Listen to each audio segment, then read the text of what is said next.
అందరికీ నమస్తే.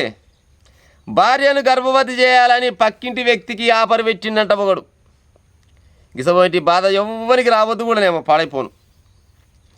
అయితే ఆ పక్కింటి కాడికి పోయిండట. అవరా పిల్లలు చూస్తే మంచిగా దిట్టసంగా ఉన్నావు, జర నాకు నా భార్య దగ్గరికి పోయి ఎట్లా చేసి పిల్లలు కనిపెడతావా అని అడిగిండట.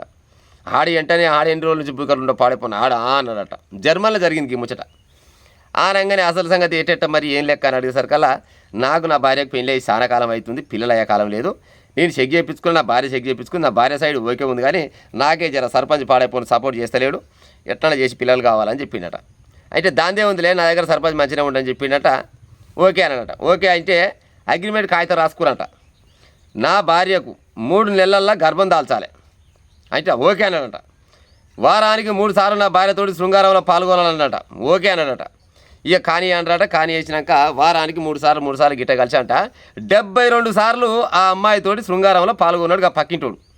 అయినా కానీ 0 రిజల్ట్ ఏమొస్తలేదంట అని పాడైపోను. 72 సార్లు రాసుకుంటూ ఉన్నాడు కాపిలా, ఎప్పుడు పోయిండు ఎప్పుడు వచ్చి నేను కథ అనేది. ఇక లాభం లేదు అనుకొని ఒకసారి ఈయన కూడా పరీక్ష చేస్తాను, ఆనికి పరీక్ష చేసిండట. ఆనికి పరీక్ష చేస్తారా కల్లా డాక్టర్ చెప్పిరంట వెద్యంతం ఉందని చెప్పిండ. వెంద్యంతం అంటే ఏంది? ఆయన ఇత్తనాలు కూడా తాలిత్తనాలే పాడైపోను. ఆడేదో తొత్తర వాపుకుంటేందుకు ఏదో అన్నాడు, కానీ ఆయనవి కూడా తాలిత్తనాలు, ఈయనకంటే ఎక్కువ రోగ తప్పిత్తనాలు ఉండేట ఆయన దగ్గర. ఇక నా వల్ల కాదు అనుకున్నట్ట పోయి కేసు పెట్టినట. కేసు పెడితే పోలీసు వాళ్ళు ఏం చేస్తారు చెప్పురు. ఇక వీళ్ళు ముగ్గురు కలిసి కూడిపోయి పాడైపోను. గిజవంటి బాధ ఎవరికి కూడా రాకుండా వచ్చి పాడైపోను. ఈడే మోడల్ కూడా అంటే ఈయనకంటే మోడల్ కూడా ఆడుండట.